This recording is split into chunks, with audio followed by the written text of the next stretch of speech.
Things are spicing up when it comes to Cyberpunk 2077.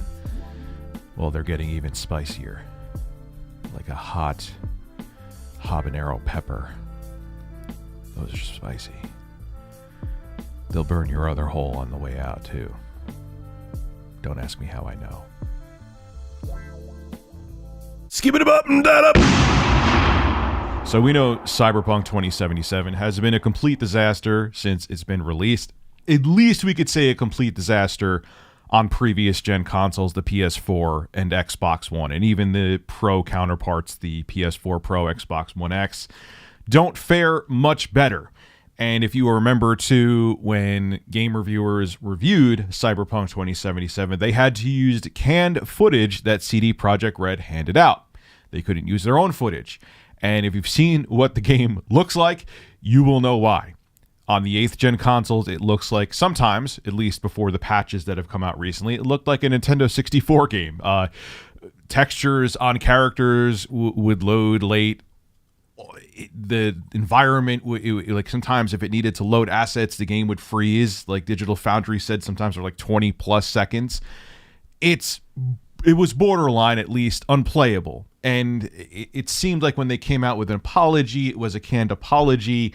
Sony took it down from the PlayStation Store because then you had CD Projekt Red promising for everyone could get refunds on the Xbox One and PlayStation stores respectively, and then Sony's like, we never said that.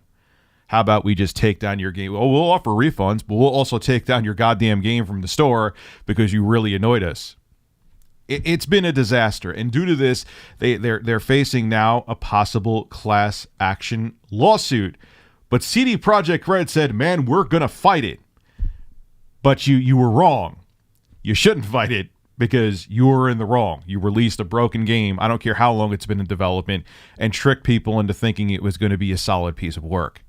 Anyway, this comes from IGN.com. I'll read it to you, then we will discuss. Cyberpunk 2077 publisher CD Projekt Red SA has confirmed that it has received notice of a lawsuit filed against the company and will undertake vigorous action to defend itself against any such claims. The management board of CD Projekt Red SA made the regulatory announcement in response to New York-based Rosen law firm filing the aforementioned class action lawsuit on behalf of purchasers in the USA of the securities of CD Projekt Red SA between January 16, 2020 and December 17, 2020. It acknowledges that the lawsuit is meant for the court to decide whether the actions undertaken by the company and members of its management board in connection with the release of Cyberpunk 2077 constituted a violation of federal laws, i.e. by misleading investors and consequently causing them to incur damages.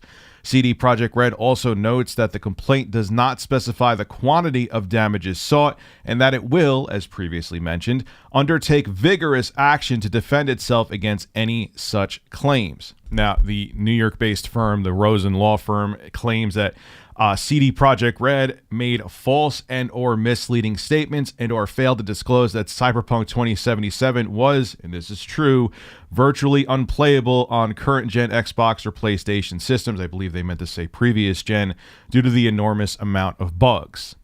So they're not, the law firm's not wrong. I mean, the game now, I know the patches have doubled the frame rate to a whopping 20 frames per second as opposed to 10 in some areas. Yay. And I know the game is in better shape than it was when it first launched. But CD Projekt Red knew what they were doing. Why do you think they only let reviewers use canned footage? Why do you think they already had that release statement, that released apology saying, yeah, you know, we'll fix it sometime later this year and early next year, and you could get a refund even though we didn't ask Sony, and totally pissed off Sony, and Sony took the game down. Think about how bad. Here's everyone, oh, Rich, you're making such a big deal about this. When the hell ever, at least a AAA game, I should say, when the hell ever has Sony taken down a game of such caliber on the PlayStation Store? As far as I know, never. Like, it had to be pretty bad for that to happen. I mean, as far as I know, you could still buy Life of the Black Tiger. It looks like a mobile game from 2010, and you could still buy that on the PlayStation Store. That wasn't taken down. Cyberpunk 2077 was. Let that sink in. Let that sink in real deep.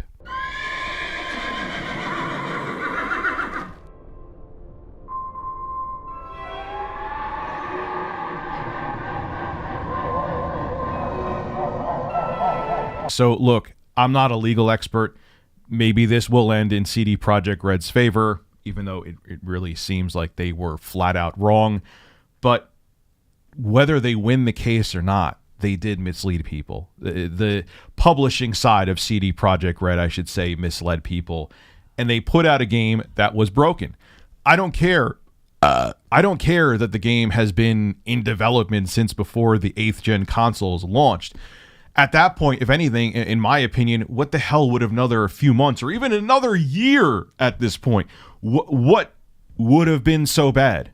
I understand they want to make quarters. I understand they want to hit numbers, and they wanted to get the game out for the holiday season to cha-ching.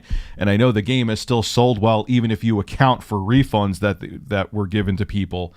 But wouldn't you rather have the...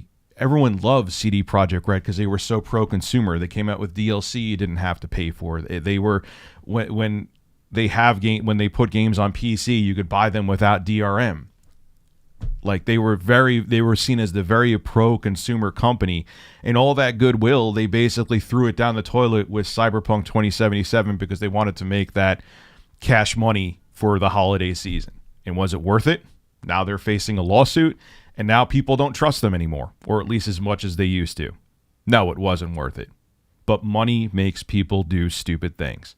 This is Rich of Review Tech USA signing out. Have a good one. Hey, if you enjoy my content, consider becoming a Review Tech USA member. I'll have a link below in the description. I live stream now on this channel all the time, and it gives you access to cool emoticons to use as well while I live stream. Again, link below in the description. Thank you for your continued support.